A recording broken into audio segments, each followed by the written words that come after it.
பகவத்கீதையில் 6வது சாப்டரில் 3வது ஸ்லோகம். ஆரோருக்ஷோர்முனேர் யோகம் கர்ம காரணமுச்யதே யோகாரூடஸ்ய தஸ்யைவ ஷமக்காரணமுச்யதே. இப்போ இதுக்குள்ளே அர்த்தத்தை பார்க்கலாம். கண்ணன் சொல்லின்னு இருக்கார், 2 காரணம் இருக்குது. முதல்ல எது ஞானமோ அது கர்மயோகத்தின் ஒரு பகுதின்னு சொன்னார் இல்லையா. இப்போ என்ன சொல்கிறாருன்னா, யார் ஆத்ம சாட்சா்காரத்தை விரும்புகிறாளோ அவளுக்கு கர்மயோகம்தான் படிக்கட்டு அப்படிங்கிறார். மேலே உள்ள ஆத்மா சாட்சா்காரத்தை அடையணுமானா கர்மயோகங்கிற படிக்கட்டில் ஒவ்வொன்றா ஏறணும்.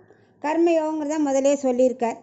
நமக்குன்னு நினச்சின்னு செய்யக்கூடாது, பகவானுக்காக பண்ணணும், ஆராதனை பண்ணணும், நல்ல மற்ற வாழ்க்கை உதவி செய்யணும் அப்படின்னு ஒவ்வொன்றா எல்லாத்தையும் சொல்லியிருந்தால பலனை நம்ம எதிர்பார்க்கக்கூடாது அப்படிலாம் சொன்னார் இல்லையா. அதெல்லாம் தான் கர்மயோகத்தோட படிக்கட்டு. இதெல்லாம் தாண்டி மேலே வந்தாச்சுன்னா அவனுக்கு ஆத்ம சாட்சா்காரம் கிடைச்சிரும். இது யாருக்கு கிடைக்கும்? ஆத்ம சிந்தனை இருந்துட்டே கர்மயோகம் பண்ணுறவனுக்கு தான் இந்த ஆத்ம சாட்சா்காரம் கிடைக்கும். அதனால் கர்மயோகத்தை விடாமல் செய்யணும். அந்த கர்மயோகத்தை செய்ய அதுக்குள்ளே ஞானம் அடங்கியிருக்குன்னு முதலே சொல்லியிருக்கார். மேலே மேலே ஏறி ஆத்ம சாட்சா்காரத்தை கிடைச்சவன் என்ன பண்ணலாம்? கர்மயோகத்தை விட்டுடுவான். ஏன்னா அவனுக்கு மேல்படி கிடைச்சாச்சு. மேல்படி கிடைச்சப்பறம் கீழே பற்றி திங்க் பண்ணுவாளா அப்படின்னா என்ன அர்த்தம்?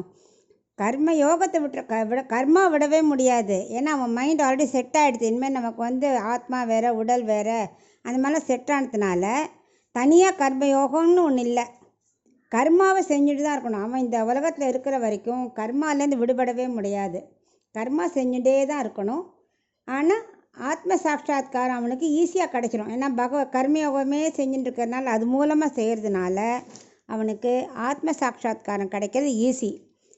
ஆனால் உலகத்தில் இருக்கிற வரை கர்மாக்களை யாராலையும் விட முடியாது. கர்மாக்கள் செய்யணும், ஆனால் பகவத் பிரீத்திக்காக செய்கிறோங்கிற ஞானத்தோடு செய்யணும்.